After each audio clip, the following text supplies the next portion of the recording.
안녕하십니까? 아나운서 박지슬입니다. 소중한 시간을 내시어 참석해 주셔서 감사합니다.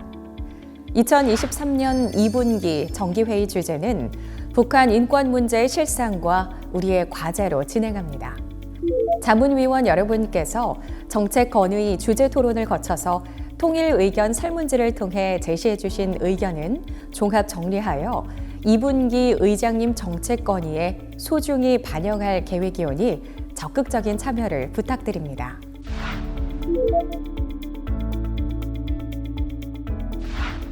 지난 4월 26일 미국에서 개최된 한미 정상회담 공동성명에서 양국 정상은 북한이 북한 주민의 인권과 존엄성을 노골적으로 침해하고 희소한 자원을 대량 살상무기 개발에 투입하는 결정을 내림으로써 한미동맹의 심각한 안보적 도전을 야기하는 것을 함께 규탄하였습니다.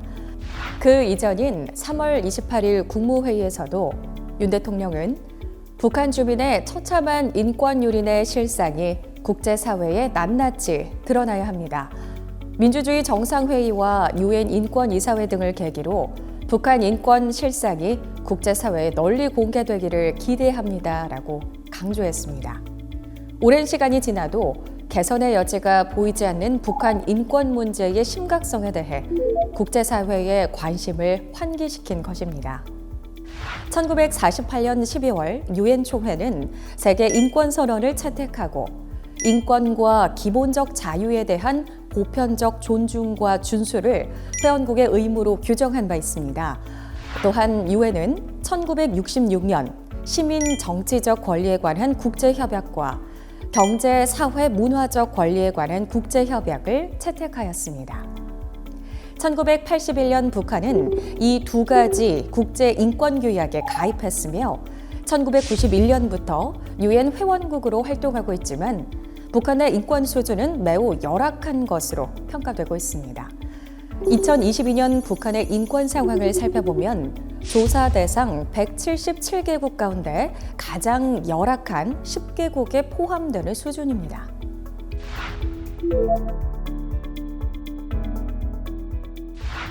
먼저 북한 내에서의 인권 침해에 대해 살펴보겠습니다. 모든 인간은 자신의 생명과 신체의 자유, 그리고 정치적 자유를 누려야 합니다.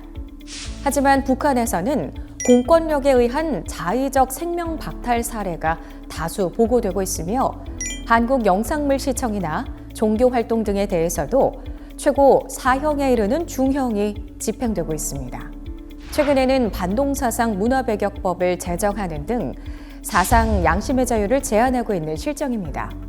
이 외에도 자신들의 헌법과 법률에 규정된 신체의 자유와 안전 권리도 보장되고 있지 않으며 이동 및 거주의 자유, 사생활의 보호, 표현 및 집회, 결사의 자유는 물론이고 참정권과 평등권 등 다양한 영역에서 침해 사례가 다수 보고되고 있습니다.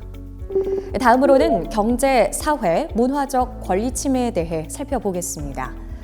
북한은 만성적 식량 부족 국가입니다. 그런데 계층과 경제적 수준에 따라 식량에 대한 접근이 차별적으로 이루어지고 있어 가뜩이나 어려운 식량 문제를 더욱 악화시키고 있습니다. 북한이 자랑하던 무상의료, 무상교육 체계의 기반은 무너졌습니다. 최근 코로나19 위기 과정에서 볼 수 있었듯이 강력한 사회 통제로 방역을 대처하였으며 이 과정에서 막대한 주민 피해가 발생한 것으로 보입니다.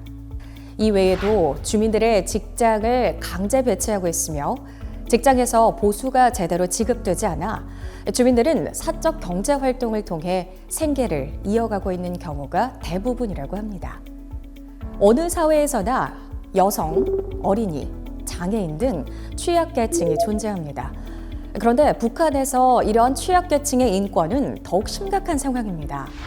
가부장적 사고가 지배하는 북한 사회에서 여성의 권리는 보장받지 못하고 있으며 가정, 학교는 물론이고 군대, 구금시설 등에서 여성에 대한 폭력은 매우 심각한 것으로 알려지고 있습니다.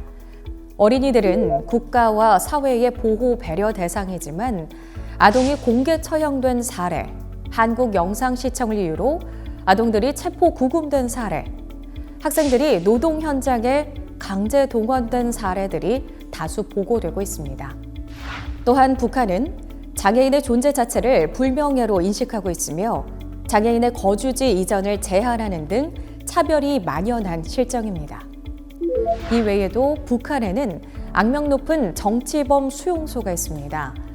북한 당국은 그 존재 자체를 부인하고 있지만 관리소라는 명칭으로 여전히 정치범 수용소가 유지되고 있으며 그 안에서의 인권 유리는 최악이라고 할 수 있습니다.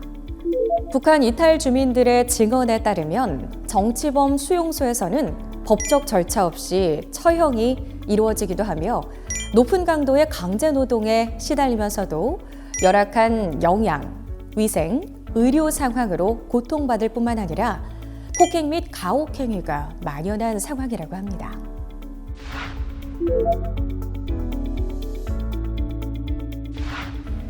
북한 주민들에 대한 인권 침해는 제3국에서도 발생합니다.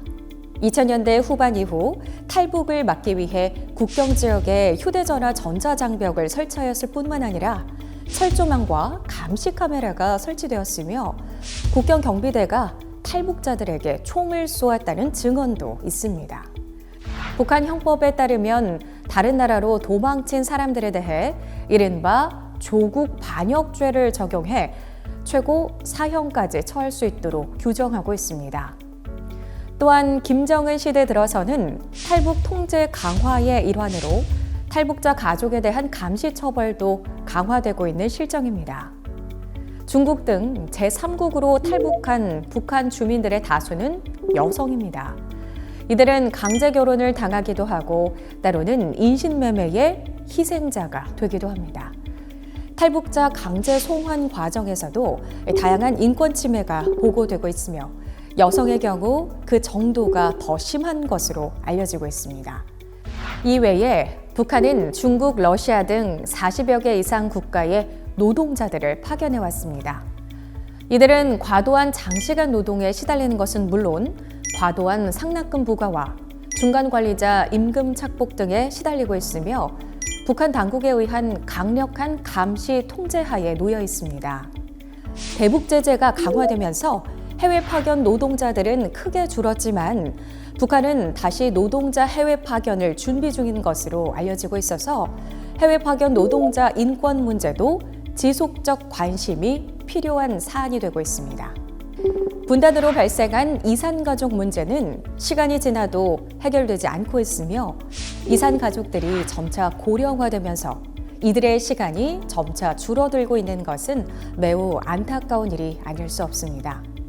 이외에 한국전쟁 휴전 이후 북한에 납북된 사람들은 총 3,835명이며 이 가운데 2022년 9월 기준 북한에 억류된 납북자는 516명으로 추정되고 있습니다. 전시 납북자, 국군 포로 등 북한에 억류된 사람들은 여전히 가족들끼리 서로 만나보지 못하는 고통 속에 지내고 있습니다.